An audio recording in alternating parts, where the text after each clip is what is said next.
আসসালামু আলাইকুম। প্রিয় দর্শক, অন্য মঞ্চের আলাপ চাইতে আপনাদের সকলকে আমন্ত্রণ জানাচ্ছি। প্রিয় দর্শক, এগুলো আওয়ামী লীগকে ফিরিয়ে এনে দেবে, কিন্তু আসলে কি তাই?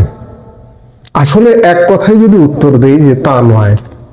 আমি প্রথমেই ক্যান্টনমেন্ট প্রসঙ্গে আসি বা সেনাবাহিনী আওয়ামী লীগকে ফেরাবে কিনা। আওয়ামী লীগের সেনাবাহিনী ফেরাবে ফেরাবে আওয়ামী লীগের ওই পরিস্থিতি ক্রিয়েট করতে হবে, তাহলেই সেনাবাহিনী ফেরাবে। কিন্তু বিদ্যমান অবস্থায় যদি মনে করেন যে আওয়ামী লীগ, আমি চুপচাপ, আমি আওয়ামী লীগের অনেক নেতা কর্মী আছি, বিদেশে গিয়ে বসে আছি, বসে নাকে তেল দিয়ে ঘুমাচ্ছি, আমাকে সেনাবাহিনী নিয়ে গিয়ে আবার ইনস্টল করে দেবে, এটি যদি কেউ মনে করে থাকেন তাহলে সম্পূর্ণ ভুল মনে করছেন। আওয়ামী লীগকে যদি সেনাবাহিনী ফেরাতো তাহলে 5 আগস্ট 2024 সালে আওয়ামী লীগ পতনের পেছনে একটা অন্যতম প্রধান অনুঘটক হিসেবে সেনাবাহিনী কাজ করত না। যেভাবেই হোক, প্রভাবিত হয়ে হোক আর যেভাবেই হোক, আওয়ামী লীগের পতন ঘটেছে সেনাবাহিনীর প্রত্যক্ষ সহযোগিতায়। আমি আগে অসংখ্যবার অসংখ্য কন্টেন্টে বলেছি যে সেনাবাহিনী যদি চাইতো 5 আগস্ট 2024 রাজধানী ঢাকায় আকাশে একটি পাখি পর্যন্ত ঢুকতে পারতো না। সেই জায়গায় পাখি ঢুকেছে, মানুষ ঢুকেছে, বিপ্লব হয়েছে, হত্যাকাণ্ড হয়েছে। এমনকি সেই সময়ের প্রধানমন্ত্রী শেখ হাসিনা হত্যাকাণ্ডের শিকার হতে হতে অলৌকিকভাবে তিনি বেঁচে গেছেন। তিনি যদি দ্রুত বিমান যোগে পার হয়ে না যেতে পারতেন তাহলে কি অবস্থা হতো আজকে একটু ভাবলেও মানুষের গা শিউরে ওঠার কথা। এতদিন হয়তো তার প্রথম মৃত্যু বার্ষিকী আমরা পালন করে ফেলতাম। কিন্তু আল্লাহ একজন আছেন, আল্লাহ ঐশ্বরিকভাবে, অলৌকিকভাবে সেই সময়ের প্রধানমন্ত্রী শেখ হাসিনাকে বাঁচিয়ে দিয়েছেন।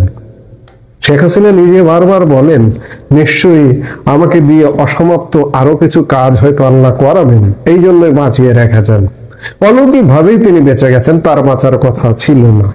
আজকে আপনি যদি আওয়ামী লীগ করে থাকেন, আওয়ামী লীগ করে যদি মনে করেন যে ক্যান্টনমেন্ট আমাকে ফেরাবে, কেন ফেরাবে? এই যে সাম্প্রতিক সময়ে ক্যান্টনমেন্ট নিয়ে নানা রকম জটিলতা তৈরি হয়েছে, বিশেষ করে সেনা কর্মকর্তাদের বিচারের ব্যাপারে একটা বেশ জটিলতা তৈরি হয়েছে। আজও পর্যন্ত, এখন পর্যন্ত সেটা অমীমাংসিত অবস্থায় আছে। বিচারটি কি আইসিটিতে হবে নাকি বিচারটি সেনা আইনে হবে, এখন পর্যন্ত অমীমাংসিত। কেন? সেনা অফিসারদের বিরুদ্ধে আইসিটি থেকে ওয়ারেন্ট ইস্যু হয়েছে। আজকে 8 তারিখ টু 18 তারিখ, 10 দিন হয়ে গেছে। আর ঠিক 4 দিন পরে আইসিটি ট্রাইব্যুনালে ওয়ারেন্টভুক্ত অফিসারদের হাজির করতে হবে। এটা কিভাবে হাজির হবে? সেনাবাহিনী হাজির করবে। যদিও আমরা একটা খবর পেয়েছি যে সেনাবাহিনী তাদেরকে কোর্টে নিয়ে যাবে, কোর্ট থেকে আবার ক্যান্টনমেন্টে নিয়ে যাবে এবং তাদেরকে ক্যান্টনমেন্টে একটি বিশেষ জেলখানায় রাখা হবে, বিশেষ জেলখানা হিসেবে ঘোষণা দেওয়া হয়েছে। কিন্তু প্রথমত তাদেরকে আইসিটি আইনে তাদেরকে পুলিশ গ্রেপ্তার করতে হবে, কিন্তু আজকে 10 দিন পেরিয়ে গেল পুলিশ গ্রেপ্তার করেনি। শেষ পর্যন্ত এটি কি হবে সেটি বিষয়। পুলিশ গ্রেপ্তার করে আদালত যদি বলে যে ক্যান্টনমেন্টে যে সাব জেলটা ঘোষণা করা হয়েছে সেই সাব জেলে এই সেনা কর্মকর্তারা থাকবে, তাহলেই সম্ভব। কিন্তু আর কয়েকদিন থাকা সত্ত্বেও পুলিশের গ্রেপ্তারি আমরা এখন পর্যন্ত দেখিনি। আমি এই ঘটনা হবার সাথে সাথেই বলেছিলাম এদেরকে গ্রেপ্তার করবে কে? পুলিশ। পুলিশকেই তো পাহারা দিয়ে রাখে সেনাবাহিনী, সেই পুলিশ কিভাবে গ্রেপ্তার করবে? আমরা 22 তারিখ পর্যন্ত এটি দেখবো যে আসলে সেনাবাহিনীকে পুলিশ গ্রেপ্তার করে আদালতে হাজির করছে কি না। যাই হোক, এই যে পরিস্থিতি, এই জটিল পরিস্থিতির কারণে আওয়ামী লীগের লোকজন হয়তো মনে করছেন যে ক্যান্টনমেন্ট উত্তপ্ত হলে আমরা ফিরে আসবো, কিংবা এই যে গতকালকে জুলাই সনদ ঘোষিত হয়েছে, জুলাই সনদ স্বাক্ষরিত হয়েছে অসম্পূর্ণ। বাংলাদেশের বলা যায় 80% মানুষকে বাদ রেখে স্বাক্ষর হয়েছে। 25টা দল, এর মধ্যে বিএনপি আছে, জামাত আছে, এছাড়া বাকি 23টা দল যে স্বাক্ষর করেছে, একজনের বেশি, এই দলের প্রধানদের একজনের বেশি হয়তো নামও জানেন না আপনারা। তেমন 23টা দল স্বাক্ষর করেছে এবং এটি নিয়ে ব্যাপক জটিলতা, গতকাল মারামারি, সংঘর্ষ এবং সংঘর্ষের পরে এই যে জুলাই অগাস্টের যে সহিংসতা বা আন্দোলনের যে প্রধান অংশীজন যারা ছাত্ররা, সেই অংশীজন বা ছাত্ররা বা ছাত্রদের রাজনৈতিক দল গতকালকে জুলাই সনদ স্বাক্ষর অনুষ্ঠানে ছিল না এবং জুলাই সনদ তারা স্বাক্ষরও করেনি। গতকাল দিনভর মারামারি হাঙ্গামার মধ্যেই জুলাই সনদ স্বাক্ষর হয়েছে এবং আজকে এই যে জুলাই সনদ স্বাক্ষর বাধাগ্রস্ত করতে গতকালকে যারা আন্দোলনে নেমেছিল জুলাই যোদ্ধা ব্যানারে, তাদের শত শত মানুষের বিরুদ্ধে মামলা করেছে পুলিশ, একজনকে গ্রেপ্তার করেছে, এক বা একাধিক। আমি যে মুহূর্তে কন্টেন্টটা করছি ততক্ষণে জানি একজন, এতক্ষণ যখন প্রচার হচ্ছে তখন হয়তো আরো অ্যারেস্ট হতে পারে। অর্থাৎ সরকার এবং যারা জুলাইয়ের সাথে ছিল, আন্দোলনের সাথে ছিল, সহিংসতার সাথে ছিল, তারা এক প্রকার মুখোমুখি। এই পরিস্থিতিগুলো আবার ক্যান্টনমেন্টের পরিস্থিতিতে অনেকে মনে করছেন যে আমি নাকে তেল দিয়ে ঘুমাই, আমাকে ক্যান্টনমেন্ট কিংবা দেশের অরাজক পরিস্থিতি ফিরিয়ে আনবে। কিন্তু না ভাই, আপনি যদি যোগ্যতা অর্জন না করতে পারেন, আপনি রাজনৈতিক যোগ্যতা, কূটনৈতিক যোগ্যতা, এমনকি ক্যান্টনমেন্টে সেনাবাহিনীর মধ্যেও যদি প্রভাব বিস্তার করে নিজেদেরকে বের করে না আনতে পারেন, আপনাদের ফেরাবে না। কাজেই পরিস্থিতি অন্যদিকে যাবে এবং আপনাদের অনুপস্থিতিতে এই অনুপস্থিত জায়গা থাকবে না, চেয়ার ফাঁকা থাকে না, সেই চেয়ার ফিল আপ করে ফেলবে কেউ না কেউ। কাজেই আওয়ামী লীগের ব্যাপক তৎপরতা, দেশে বিদেশে সাংগঠনিক তৎপরতা লাগবে। এবং এটাও বলে রাখা ভালো যে অবশ্যই সেনাবাহিনীর সহযোগিতা লাগবে। সেনাবাহিনীর সহযোগিতায় আওয়ামী লীগ সরকারের যেমন পতন হয়েছে, ঠিক তেমনি আমাদের থার্ড ওয়ার্ল্ডের এই সব থার্ড ক্লাস কান্ট্রি একটা কিছু করতে হলে সেনাবাহিনীর সহযোগিতা লাগে। তো সেই জায়গা থেকে আওয়ামী লীগের ফিরতে হলে সহযোগিতা লাগবে, কিন্তু সহযোগিতাটা অর্জন করতে হবে, এই অর্জনটাই বড় কথা। কাজেই কেউ যদি মনে করেন যে আমি নাকে তেল দিয়ে বসে থাকছি, ক্যান্টনমেন্টে ফিরিয়ে দেবে না। ক্যান্টনমেন্ট কি করছে? ক্যান্টনমেন্টের কাজ করবে, দেশের অরাজক পরিস্থিতির মতো কাজ করবে। কিন্তু আওয়ামী লীগ একটা স্বতন্ত্র রাজনৈতিক দল, স্বতন্ত্র একটা সত্তা, সেই স্বতন্ত্র সত্তার রাজনৈতিক দলের মেকানিজম নিয়েই ফিরতে হবে, দেশি বিদেশি কূটনৈতিক তৎপরতার মাধ্যমেই ফিরতে হবে। কাজেই আওয়ামী লীগ ফিরবার সেই প্রচেষ্টা নেবে, কারণ আওয়ামী লীগ ফেরাটা এই মুহূর্তে বাংলাদেশ বলছে, বাংলাদেশের মানুষ বলছে যে আওয়ামী লীগকে ফিরতে হবে। এই ফিরতে হলে কি করা দরকার? দেশি বিদেশি ব্যাপক তৎপরতা দরকার, সেই তৎপরতা অব্যাহত রাখতে হবে। আমরা সাম্প্রতিক সময়ে গত 8-10 দিন যাবৎ দেখছি যে আওয়ামী লীগের যে ঝটিকা মিছিল গুলো হতো, সেগুলো কিছুটা সীমিত হয়ে এসছে। কারণটা কি? এর কারণ কি ক্যান্টনমেন্টে অস্থিরতা?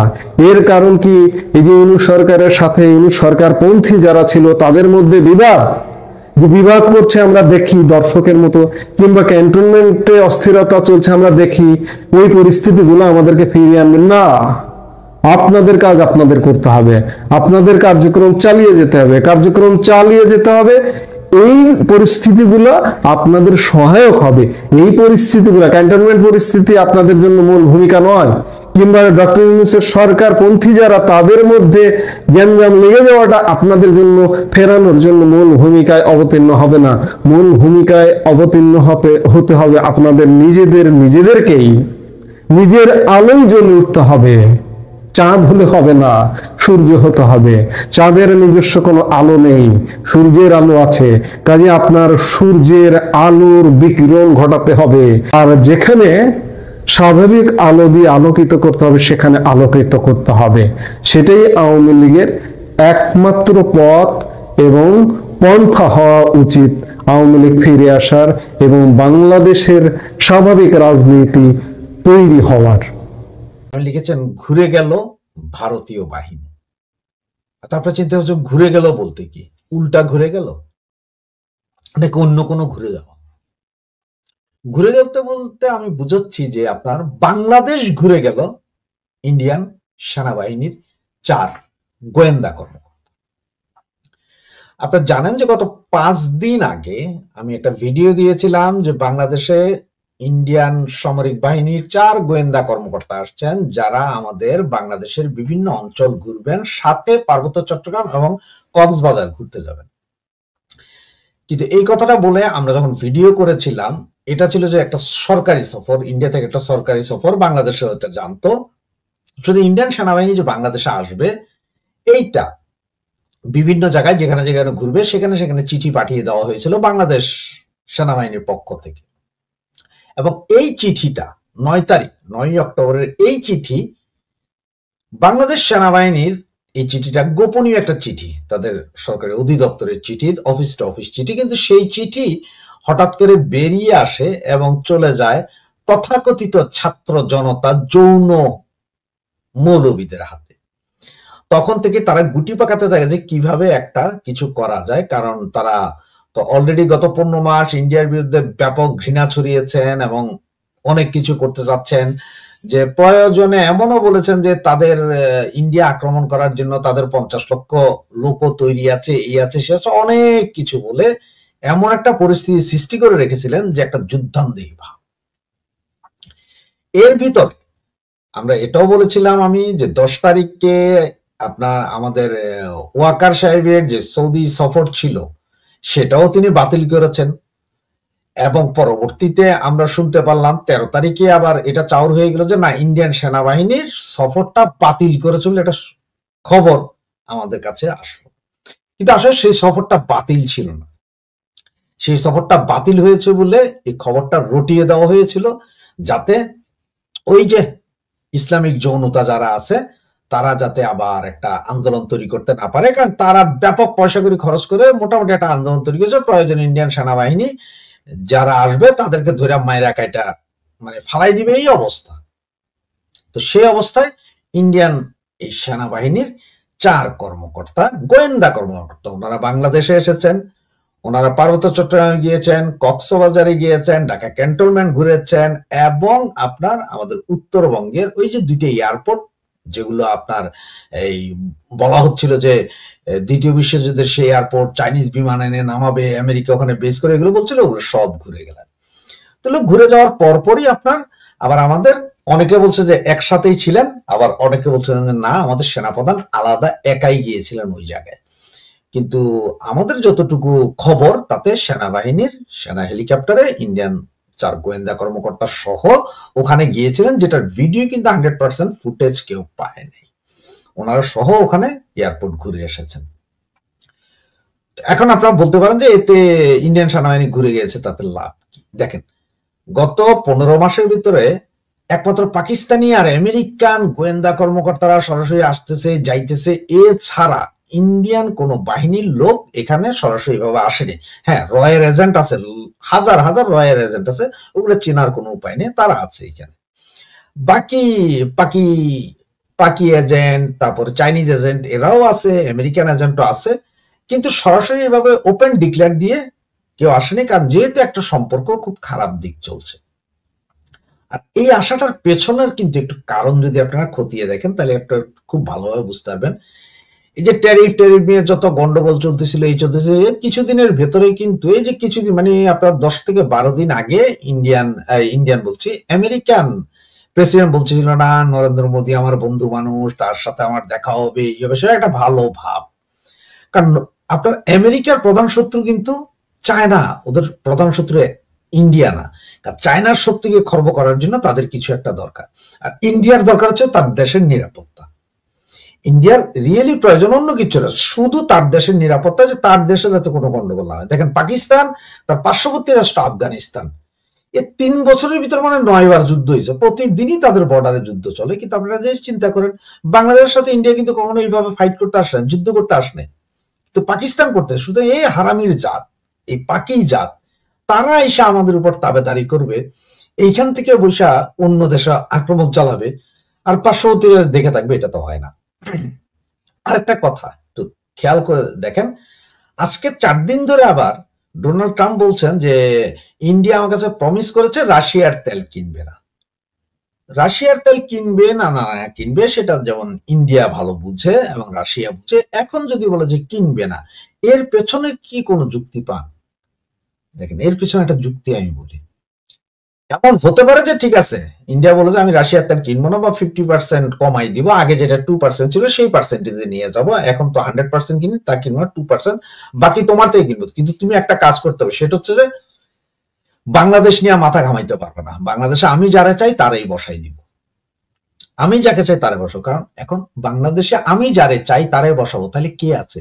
আমি যাকে চাই তাকে বসাবো, সেটা একমাত্র আছে আওয়ামী লীগ, সেটা একমাত্র আছে জননেত্রী শেখ হাসিনা, যে আমি ওনাকেই বসাবো, ওনাকেই চাই, কারণ উনি থাকলে আমার দেশ নিরাপদ। কারণ বিএনপি কে দেখিয়ে দিচ্ছে, জামাত তো হুমকি দমকি দিচ্ছে। সুতরাং এখানে ইন্ডিয়া এখন যদি 100% যদি বলে যে আমি শেখ হাসিনাকেই চাই, সেভাবেই কাজ করতে হবে, সেভাবেই কাজ করবে। আমেরিকার ইন্ডিয়া যদি একসাথে কাজ করে হাত মিলিয়ে ফেলে, তাহলে পৃথিবীর কোনো শক্তি নেই আর আটকায় রাখবেন, যে কোনো মুহূর্তে যে কোনো অঘটন ঘটতে পারে। তাই বলছি, দেখেন, খুবই গোপনীয়তার সহকারে ইন্ডিয়ান সেনাবাহিনীর 4 কর্মকর্তা যেহেতু ঘুরে গেছে, এখন আরো ঘুরবে, আরো ঘুরবে, আরো ঘুরবে, কেউ ঘুণাক্ষরও টের পাবেন না যে কখন ঘুরছে, কখন আসছে, কখন যাচ্ছে, এটার কোনো খবর পাওয়া যাবে না। আর আমেরিকা এই মুহূর্তে ইউনুস গভর্নমেন্ট বা অমুক তমুক দিয়ে বসায় তো দেখলো বাইডেন, সুতরাং ডোনাল্ড ট্রাম্প ওটা মানে না, আর ইউনুসকে দিয়ে যে কিছু হবে না সেটাও জানে। আর আমেরিকার যা যা চাহিদা ছিল তাই ইউনুস গভর্নমেন্ট পূরণ করেই দিয়েছে অলরেডি। সুতরাং এরপরে এখন কে আসলো এই দেশে, কে ধরে রাখলো, সেটা কোনো দায় দায়িত্ব আর ইন্ডিয়ার নাই। তো বাংলাদেশের এই গত 15 মাসে বাংলাদেশের যে ক্ষতি হয়েছে, 50 বছর পিছিয়ে দিয়েছে বাংলাদেশকে, বাংলাদেশকে ট্র্যাক থেকে ফেলে দেওয়া হয়েছে। সুতরাং খুব সহসাই বাংলাদেশ আবার বাংলাদেশের ট্র্যাকে আসবে, বাংলাদেশ বাংলাদেশের মতোই চলবে। এই দেশের জনগণ আওয়ামী লীগকে ভালোবাসে, জননেত্রী শেখ হাসিনাকে ভালোবাসে, ওনার উন্নয়ন কর্মকাণ্ডকে ভালোবাসে, বাংলাদেশি লোকজন যে নিরাপদ তাই ছিল সেটাকেও তারা ভালোবাসে। আজকে আমাদের পাসপোর্ট 100 নাম্বারে চলে গিয়েছে, আজকে আমাদের শ্রমিকদেরকে বিদেশ থেকে পাঠিয়ে দেওয়া হচ্ছে, এগুলো সবই হচ্ছে এই ইউনিসিও গভর্নমেন্টের কারণে। সারা পৃথিবীর অনেক সোলজার আছে যারা আপনার ইয়েতে কাজ করে, এই ইউনাইটেড নেশন হয়ে কাজ করে, অর্থনৈতিক সমস্যার কারণে কাউরে পাঠাবে না, শুধু বাংলাদেশে পাঠিয়ে দেয়। এগুলো কি একটু বুঝেন? এটা হচ্ছে জিও পলিটিক্সের খেলা। সুতরাং চায়নাকে ঠেকাইতে হবে, রোডস এন্ড বেল্ট প্রযুক্তি চায়নার যেটা আছে সেটাতে ঠেকাইতে হবে, যার কারণে আপনার ইন্ডিয়া পাকিস্তানের একটা গন্ডগোল লাগাই দিছে। ঠিক তেমনি এখানেও আপনার এই গভর্নমেন্ট যে কোনো মুহূর্তে পড়ে যেতে পারে। কারণ হচ্ছে যে ইন্ডিয়া যদি প্রমিস করে, ইন্ডিয়া যদি গ্যারান্টি দেয় যে শেখ হাসিনা থাকবে, ক্ষমতায় থাকবে, শেখ হাসিনা আপনার কথা মতো চলবে, আপনার স্বার্থ দেবে, সমস্যা তো নেই, তখন আমেরিকা কি করবে? যে ঠিক আছে ওরা চায়নার কাছে যাবে না, চায়না থেকে একটু দূরত্ব বজায় রাখবে, চায়নার কাছে যাবে না, আমাদের সাথেই থাকবে, আমাদের ভাবেই আছে, তাহলে তো কোনো প্রবলেম নেই, তাহলে তার শেখ হাসিনার ব্যাপারে কোনো ইয়ে নেই। সুতরাং একটু অপেক্ষা করুন, দেখতে থাকুন। 5 দিন আগের ভিডিওটাও দেখে নিন যারা পারেন। অনেকে বলেছিলেন যে হয়তো গুজব রটাচ্ছি যে ইন্ডিয়ান সেনাবাহিনী আসবে, এটা তো বলছে আসবে না। তাদেরকে বলি ঘুরে গিয়েছে অলরেডি, খবর নিয়ে নিন, জেনুইন খবর ছাড়া খবর দেয় না। হোয়াটসঅ্যাপে, টেলিগ্রামে এবং আমার ফোনে ব্যক্তিগত যারা নাম্বারটা জানেন, তাদের সকলেরই একটাই প্রশ্ন ছিল যে ইন্ডিয়ান ইন্টেলিজেন্সের আর্মি বাংলাদেশে গেল, আপনি এখনো পর্যন্ত একটা বাক্য উচ্চারণ করলেন না কেন? এটা খুব স্বভাবতই আপনাদের মনে প্রশ্ন জায়গাটা খুব সঙ্গত এবং আমি সেটা মর্যাদা দিই। এখন দেখুন, আপনি যদি আমাদের সমস্ত মিডিয়াগুলো ফলো করেন, সেই ইলেকট্রনিক মিডিয়া হোক, প্রিন্ট মিডিয়া হোক, তারপর আপনার যে সমস্ত সমাজ মাধ্যম আছে, দেখবেন এই নিয়ে একটা কথাও নেই। আমার কথা বিশ্বাস করতে হবে না, আপনি গুগলে গিয়ে আপনি সার্চ করুন ইন্ডিয়ান মিলিটারি ইন বাংলাদেশ, আপনি সার্চ করুন, দেখুন কিছু পান কিনা। কিচ্ছু পাবেন না। তার একটা কারণ যেটা আমি আপনাদের বলে দিচ্ছি আজকে, না করার পেছনের যে কারণটা, সেটা হচ্ছে আমরা দৃশ্যত যা দেখতে পাই, ডিফেন্সের কাজকর্ম, ডিফেন্স ইনস্টলেশন ধরুন, তারপরে তো ডিফেন্স যেটা বলছে, ডিফেন্স যা দেখাচ্ছে, বা ডিফেন্সে লিক করা, ইচ্ছে করে লিক করা কোনো তথ্য যেগুলো ছড়াতে হবে, সেই তথ্যগুলো আমরা আপনাদেরকে দিই। কিন্তু ইন্টেলিজেন্সের গোপনীয় খবর যদি কেউ ছাপে বা যদি কেউ প্রচার করে, সে কিন্তু ইন্ডিয়ান মিলিটারি এজেন্সির কিন্তু র্যাডারে পড়ে গেল, ইন্টেলিজেন্স এজেন্সির র্যাডারে পড়ে গেল। এবার সে কোথায় কি করছে না করছে তার আদ্য পান্ত সমস্ত একেবারে খবরাখবর নেবে। তুমি দেশের শত্রু নাকি বন্ধু, এবার প্রমাণ করার দায়িত্ব হচ্ছে আপনার। সুতরাং প্রত্যেকটা মিডিয়া এবং প্রত্যেকটা ইলেকট্রনিক মিডিয়া, প্রত্যেকটা সমাজ মাধ্যমে যত চ্যানেল আছে, তাদেরকে দেখবেন এই নিয়ে টু শব্দটি কাটেনি, কেউ কাটবে না।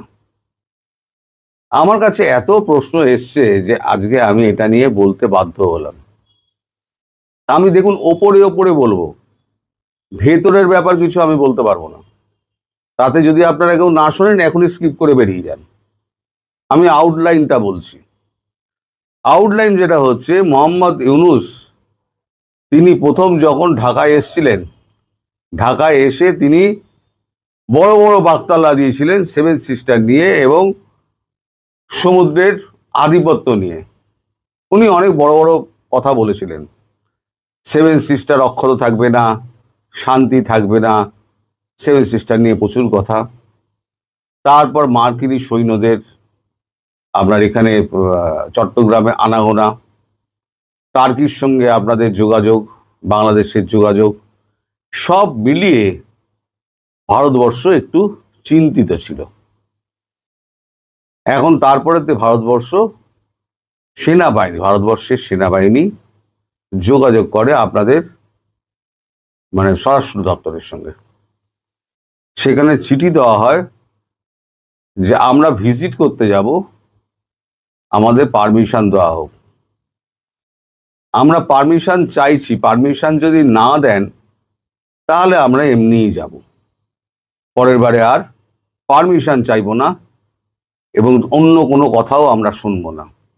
আমরা শুধু দেখতে চাই কোথায় কি হচ্ছে, আইএসআই কোথায় ঘাঁটি করেছে, লালমনিরহাটে কি হচ্ছে, আপনার কক্সবাজার আর এতে কি হচ্ছে, এই সমস্ত অঞ্চল আমরা ঘুরে দেখতে চাই।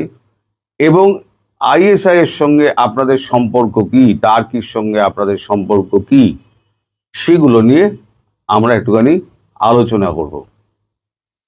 এই আলোচনা করার তখন তো বাধ্য হয়ে মোহাম্মদ ইউনূস এই অনুমতিটা দিয়েছিলেন, হ্যাঁ আপনারা আসুন, আপনারা এসে আমাদের এখানে দেখে যান।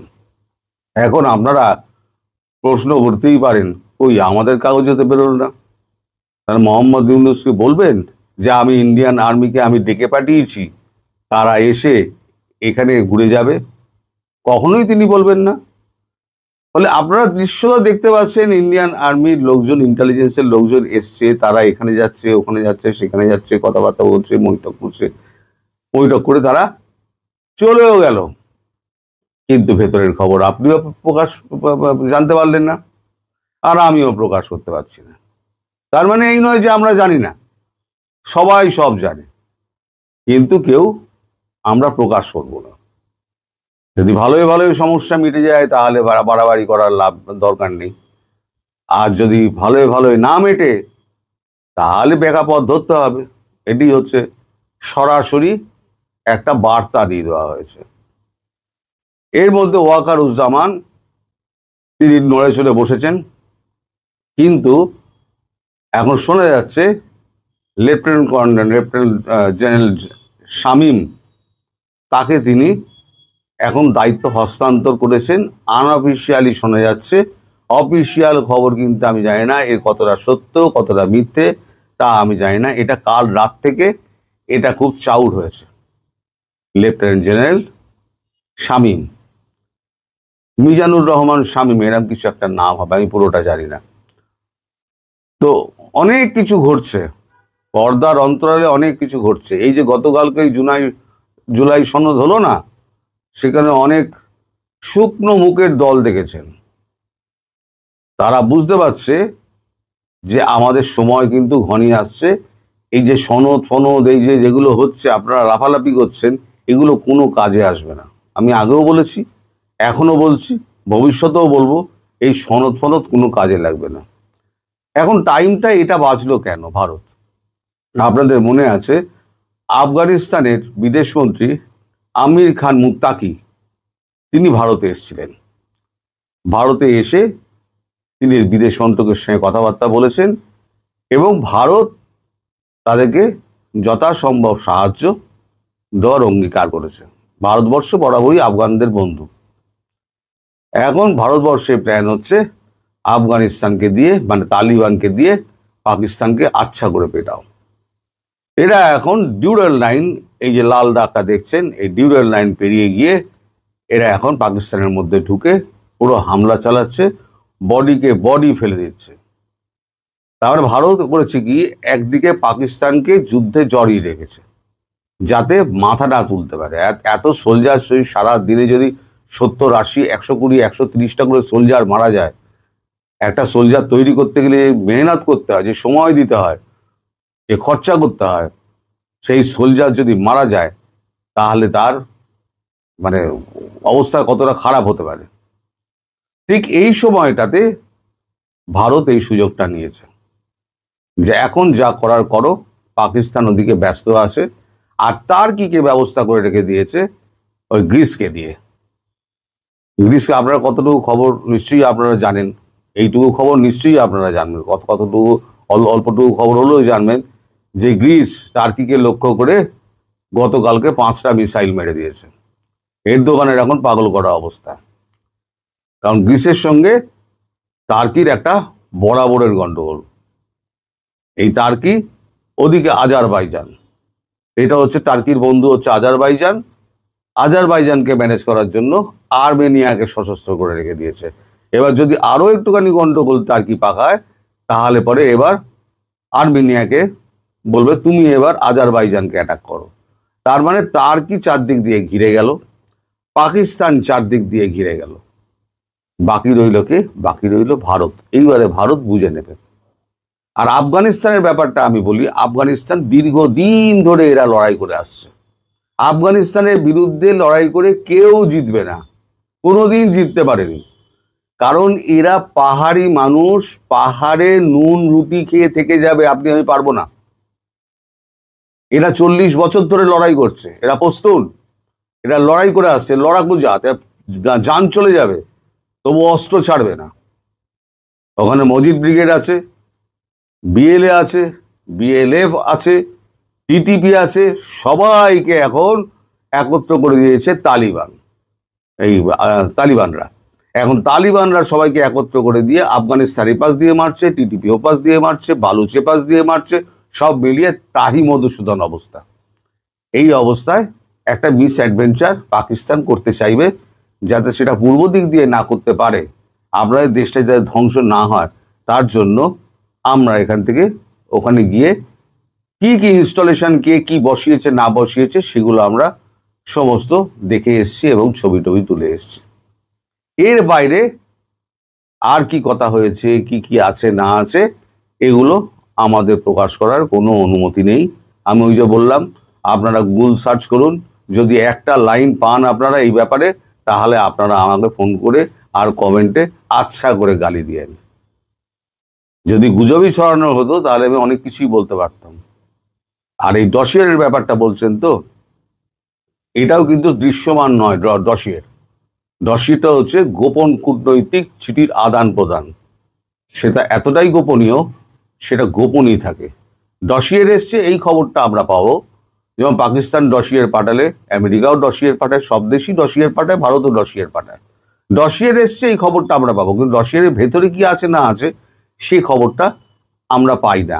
হ্যাঁ, হয়তো 2-4 লাইন আউটলাইনটা আমাদের বলে দেয় যে এইটা হচ্ছে আউটলাইন আছে, যেটা আমাদের দেশের পক্ষে খারাপ হবে না, আমাদের দেশের পক্ষে ক্ষতি হবে না, সেই রকম একটা আউটলাইন তারা বলে দেয়। সেই অনুযায়ী কিন্তু আমি ওই ডসিয়ারের ব্যাপারটা বলেছি। ভবিষ্যতে যখন সময় আসবে তখন এই সব ডসিয়ার যেমন প্রকাশ পায়, ক্লাসিফাইডটা যখন ডিক্লাসিফাইড হবে তখন আপনারা জানতে পারবেন। ফলে এখন আমায় গুজববাজ ট্যাগ দিয়ে লাভ নেই। আর এতদিন আমি যদি গুজব ছড়ানোরই হতো তাহলে পরে ইন্ডিয়ান আর্মির এই যে ঢাকায় উপস্থিত হওয়া, তাদের কাজকর্ম করা, সমস্ত কিছু নিয়ে অনেক কিছু ভিডিও আমি লম্বা 4-5টা ভিডিও এপিসোড করে দিতে পারতাম, কিন্তু আমি করিনি। যেটা বলা যায় না সেটা আমি করব না। আর আমি যখন বলি, নাম ধরে ধরে বলি, যদি কারোর আপত্তি থাকে তাহলে সে আমার দেশের লোক, সে আমার গলাটা টিপে ধরবে, কারণ তার নামটা আমি কোট করছি, তাকে জড়িয়ে দিচ্ছি। সুতরাং আমি যা বলি স্পষ্ট বলি, এবং সেটা আপনাদের মনে হয় এই মুহূর্তে তো হচ্ছে না, ফলে এই লোকটা বাজে কথা বলে যাচ্ছে, কিন্তু এগুলো পরে আপনার এই ফলটা পরে পাবেন। আমি বরাবরই বলেছি 2024-এর আগস্টে যা ছিল বর্তমানে কি তাই আছে? যদি একই রকম অবস্থা থাকতো তাহলে পরে আপনারা দেশে বাঁচতে পারতেন না। আর ভারত বিরোধী যত সংগঠন আছে না, তাদেরকে নাচতে দিন, আর কদিন নাচাগোদা হবে, তারপর সব থামাথামি হয়ে যাবে, সব শান্ত হয়ে যাবে।